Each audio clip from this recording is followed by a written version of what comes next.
நல்லா இருக்கு. நீங்க எப்படி ஓகே இருக்கீங்க? ஓகே. விஜய் ரசிகரை எப்படி ஃபீல் பண்றீங்க? அதாவது விஜய் ரசிகர் முந்தி சாதாரணமா சொல்லிட்டு இருந்தோம். இப்ப முதலமைச்சர் விஜய் அதை பத்தி உங்களோட ஃபீல் என்ன? ரொம்ப சந்தோஷமா இருக்கு. ஆ. சிஎம் ஆனது ஆ. எல்லாம் எதிர்பார்த்த விஷயம் தான் இது. கண்டிப்பா ஆவாருன்னு. இந்த அளவுக்கு முதல்வர் ஆவார்னு நம்ம எதிர்பார்த்தோமா? கண்டிப்பா எங்களுக்கு நம்பிக்கை இருந்துச்சு அவர் ஆவாருன்னு சொல்லிட்டு அதே மாதிரி ஆயிட்டாரு. நீங்க விஜய் ரசிகரா? கண்டிப்பா. எந்த படத்துல ஒரு ரசிகரா மாறுனீங்க? கில்லி கில்லி. கில்லி ஓகே சரி. கில்லி துப்பாக்கி படம் எல்லா படமும் அவர் நம்ம பிடிக்கும். நெகட்டிவ் விஷயங்கள் எல்லாம் பேசிடலாம். இந்த விஜய் ரசிகர்களை தற்குறி சின்ன பசங்க, அதுவும் 5 வயசு 6 வயசு குழந்தைங்க எல்லாம் இவர் வந்து அரசியல் சொல்லி கெடுக்கிறாரு அப்படின்னு சொன்னவங்களுக்கு நீங்க என்ன சொல்ல விரும்புறீங்க? இப்ப அவர் முதலமைச்சர் ஆன பிறகு சொன்னவங்களுக்கு கரிய பூஸ்த மாதிரி இருக்கும். இப்ப அவங்களுக்கு இன்னொரு விஷயம் பாத்தீங்களா, தேர்தல் ரிசல்ட் அப்ப பெத்தவங்க எல்லாம் கூட இருங்க, குழந்தைங்க ஏதாவது தப்பு பண்ணிக்க போறாங்க, அவங்களுக்கு என்ன சொல்ல போறீங்க? கண்டிப்பா. ஏன்னா அவர் விஜய் ரசிகர் ஆனதுக்கு அப்புறம் வந்து நிறைய பேர் பயப்படுறாங்க. இப்ப அவர் ஆனதுக்கு அப்புறம் எல்லாரும் வாயும் அமைதியாயிடுச்சு. இப்ப அமைதியாயிடுச்சு. ஏன் இப்படி விஜய் மேல ரொம்ப ஒரு கீழ்த்தரமான நிறைய அப்கிரேட் வந்துட்டே இருந்தது? ஏன்னா இப்ப அவர் விஜய் ஆயிட்டாரு. நிறைய பேர் ஆக மாட்டேன் சொல்லிட்டு இருந்தாங்க. இப்ப அவங்க ஆயிட்டாங்க. சோ மத்த கட்சிக்காரங்களுக்கு கண்டிப்பா பயம் இருக்கும். ஃபர்ஸ்ட் எலெக்ஷன் நின்று அவர் ஜெயிச்சிட்டாருன்னு சொல்லி நிறைய சூழ்ச்சிகள் நடந்துட்டு இருக்கு. பட் ஜெயிச்சார். நம்ம நான் ஒரு அரசியல் கேள்வி கேட்கிறேன். திமுக அதிமுகவை இவர் சாட்சதுக்கு என்ன மெயின் காரணம்? மக்களோட நம்பிக்கை. மக்களுடைய நம்பிக்கை. இவருக்கு ஸ்பெஷலா ஏதாவது திமுக மேல கோபம் இருக்கா? அப்படி எதுவும் இல்ல. அப்ப மக்களுக்காக ஓகே. இவர் மக்களுக்காக வந்திருக்காரு. எவ்வளவு இடையூறுகள் சந்திச்சிருப்பாரு. இப்ப இவர் ஆட்சி அமைச்சிட்டாரு, முதலமைச்சர் ஆயிட்டாரு விஜய்.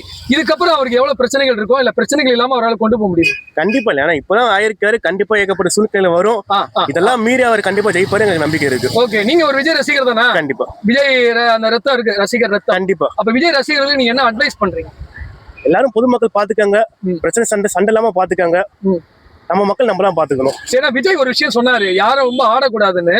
சோ அதை கொஞ்சம் மனசுல வச்சுக்கணும் இல்லையா? ஆமா. நம்ம விஜய் ரசிகர் நான் தான் வந்துட்டேன் அப்படின்னு சொல்லாம அந்த இது யாருக்கு கூடாதுன்ற. Okay okay. விஜய்ல என்ன ஸ்பெஷலான விஷயம் என்ன பாத்தீங்க? விஜய் ஸ்பெஷல்னா இது எத்தனையோ கட்சி வந்திருக்கு, எத்தனையோ கட்சி போயிருக்கு. பட் ஃபர்ஸ்ட் எலெக்ஷன்லயே இவர் மட்டும்தான் உலகமே கொண்டாடுதுங்க. உலகமே, சின்னவங்க, லேடிஸ், வயசானவங்க. ஏன்னா அவர் தான் ஃபர்ஸ்ட் சிஎம் ஆயிருக்காரு. ஃபர்ஸ்ட் எலெக்ஷன்ல எவ்வளவு இதா இருந்தாலுமே ஜெயிச்சர் முன்னேறி இருக்காரு. இப்ப அதுவும் காசு கொடுக்காம கூட்டிட்டு வந்தா கண்டிப்பா 100 ரூபாய் 200 ரூபாய் 500 ரூபாய் பிரியாணி குவார்டரு அப்படி இருந்ததை மாத்தி கூட்டம் வராதீங்க, எங்களுக்கு பத்தாது, இடம் பத்தாதுன்னு சொல்ற அளவுக்கு ஆயிடுச்சு இல்லையா? கண்டிப்பா. இந்த நேரத்துல உங்ககிட்ட சொல்றேன், நீங்க ஒரு இளைஞனா தைரியமா பேசுங்க. கரூர் விவகாரத்துக்கு இவர் தான் காரணம், நிறைய பழிகள் வந்தது இல்லையா? அதை பத்தி உங்களுடைய விளக்கம் என்ன? கரூர்ப்பா இதுல ஒரு இன்சிடென்ட்ல வந்து பாத்தீங்கன்னா ஏகப்பட்ட நிறைய பேர் சொல்லிட்டு இருக்காங்க இன்சிடென்ட். நீங்க உங்க நாளா ஆச்சு இவங்க நாளா ஆச்சு. பட் மக்கள் என்ன ஆகுதுன்னா நம்ம குழந்தைங்களை கூட்டு போறோம். நம்ம ஜாக்கிரதா கூட்டு போகணும். எவ்வளவு சண்டை வந்தாலும் நம்ம குழந்தைங்களை கையோட வச்சிருக்கணும். நம்ம அந்த கூட்டம் நரிசல்ல அலசி மூந்து எத்தனை கட்சி என்ன பண்ணிருந்தாலுமே நம்ம குழந்தை நம்ம பத்திரமா பாத்துட்டு இருக்கணும். முழுக்க மக்கள் மேலதான் தப்பா? விஜய் லேட்டா வந்தனாலதான் அப்படி ஆச்சுன்னு எதிர்கட்சி சொல்றாங்கல்ல? இல்ல அப்படி இல்லைங்க. ஏன்னா ஒவ்வொருத்தவங்க ஒவ்வொரு காரணம் சொல்லுவாங்க. பட் உண்மையான காரணம் வந்து இப்ப லேட்டா வந்தா விபத்து ஏற்பட்டுருமா? இது ஏத்துக்க முடியாது. அங்க அரசாங்கம் இருக்கு, போலீஸ் இருக்கு. அது நடு காட்டுல நடக்கல, ஒரு நடு ரோட்ல தான் நடந்தது. அப்ப பாதுகாப்பு கொடுத்திருந்தா லேட்டா வந்தாலும் அதை அட்ஜஸ்ட் பண்ணிருக்கலாம் இல்லையா? கண்டிப்பா பண்ணிருக்கலாம். ஓகே. விஜய் அவர்களுக்கு என்ன சொல்றீங்க? முதலமைச்சரான விஜய் ஃபர்ஸ்ட் சிஎம் ஆனதுக்கு உங்க கங்க்ராச்சுலேஷன் சார். ஸோ நீங்க தான் தமிழ்நாட்டை வந்து போது இதுக்கப்புறம் நெக்ஸ்ட் 5 வருஷத்துக்கு நீங்க கண்டிப்பா பாத்துருக்கணும். வரப்போற பிரச்சனைன்னு எல்லாம் தாண்டி நீங்க நம்பிக்கை ஜெயிப்பீங்கன்னு நம்பிக்கை இருக்கு. தேங்க்யூ.